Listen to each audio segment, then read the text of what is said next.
네, 오늘의 헤드라인은 복잡한 글로벌 증시 수급 이동에 주목을 해보자입니다.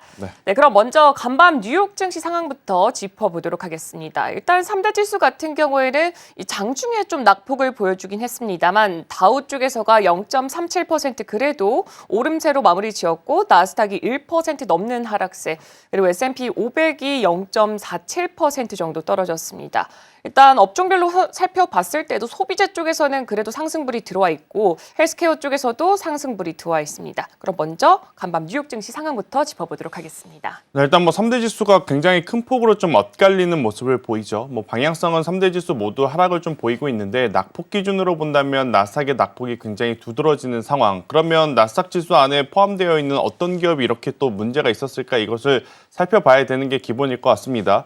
가장 걱정이 많으실 부분은 두 가지일 것 같아요. 첫 번째로는 엔비디아 같은 경우에는 내일 실적을 앞두고 있어서 관망장세라고 핑계를 좀 댈 수는 있습니다. 그런데 이제 두 번째 테슬라 같은 경우에는 오늘 아침에 이제 마감한 미증시에서만 빠진 것이 아니라 최근의 추세 자체가 고점 대비 벌써 30% 이상의 하락세를 좀 보이고 있는 상황이라서 많은 투자자분들이 왜 이쪽에 대한 조정의 이유를 좀 많이 궁금해하실 것 같아요. 일단 첫 번째로는 지난 1월 달 유럽에서 판매된 전기차 이제 판매량 자체가 전년 동기 대비 45% 정도 감소를 했습니다. 그러면 거의 유럽에서 지금 판매량 자체가 반토막이 난 상황이라서 앞으로 다가오는 1분기 실적에 대한 불확실성이 지금 있는 거죠.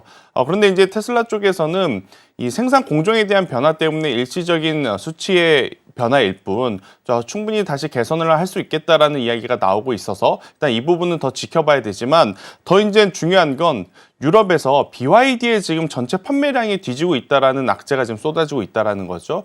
두 번째, 전기차가 지금 많이 안 팔리느냐? 그건 아닙니다. 지금 유럽 같은 경우에는 EV 등록 차량에 대한 수는 계속해서 늘고 있거든요. 그러면 BYD는 장사 잘 되고 있는데 테슬라만은 지금 장사하기가 조금은 버거운 상황이다라고 좀 보여질 수는 있어서 최근까지 테슬라 같은 경우에는 휴머노이드 로봇이라든지 스페이스X라든지 이러한 이슈 때문에 올라왔었던 다수였던 이 상승폭을 지금 빠르게 반납을 하고 있는 지금 모습을 좀 보이면서 많은 투자자분들의 고민이 깊어지고 있는 상황이다라고 좀 보시면 될 것 같고요. 더 중요한 건 뭐냐면 지표가 지금 계속 나오고 있죠. 그러니까 간밤에 나왔던 것은 아무래도 이제 소비자 신뢰지수인데 이게 100이라고 하는 기준선을 딱 중심에 두고 100 이상이면 그래도 경기가 괜찮다고 생각하시는 분들이 많다고 해석할 수 있고 100 이하면 경기가 조금 불안하다고 생각하시는 분들이 많다고 이제 이야기할 수 있는데 100 이하로 내려왔습니다. 그런데 이제 이번 분기만 이렇게 낮아진 것이 아니라 3분기 연속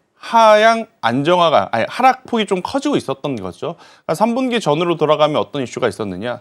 트럼프가 대통령이 된 이후부터 계속 이제 3분기 연속 소비자 신뢰에 대한 어떤 이 투심 자체가 악화되고 있다라고 좀 보시면 될 것 같아요. 가장 큰 이유는 결국 관세에 대한 불확실성이 여전히 지금 시장에 남아있는 상황이다 보니 앞으로 오늘뿐만 아니라 계속해서 나스닥 지수가 이제 조정을 받을 때마다 두 가지의 요소는 언급이 될 겁니다. 관세 때문에 그렇다.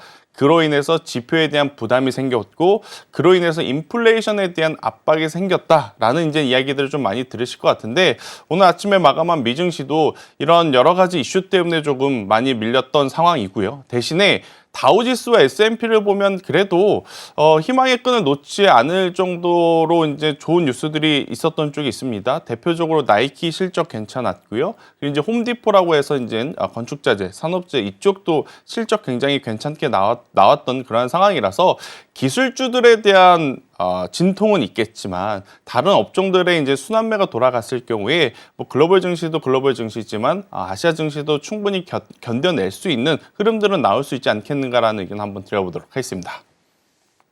네, 간밤 뉴욕 증시 안에서는 나스닥의 하락폭이 다소 두드러졌던 하루였습니다. 나스닥의 하락폭을 논할 때 이 두 가지의 키워드를 볼 수가 있을 것 같은데 첫 번째로는 지금 테슬라, 두 번째로는 이 관세라는 키워드가 있을 것 같습니다. 일단 테슬라 같은 경우에 유럽에서 전기차 판매량이 전년 대비했을 때 45% 감소를 했는데 여기서 가장 중요한 게 유럽 내에 있는 전기차 판매량을 봤을 때는 오히려 37%가 증가했고 또 유럽 안에서 BYD에게 밀렸 커졌다라는 게 이 주가의 낙폭을 조금 더 촉진시키는 요인이 됐던 것 같습니다. 그리고 관세라는 게 아직까지는 지금 계속해서 이 물 위에 올라와 있는 상태이기 때문에 앞으로 얼마나 더 나스닥의 하락폭이 커질 것인지 이 부분은 조금 더 지켜봐야 될 것으로 보여지고 있습니다.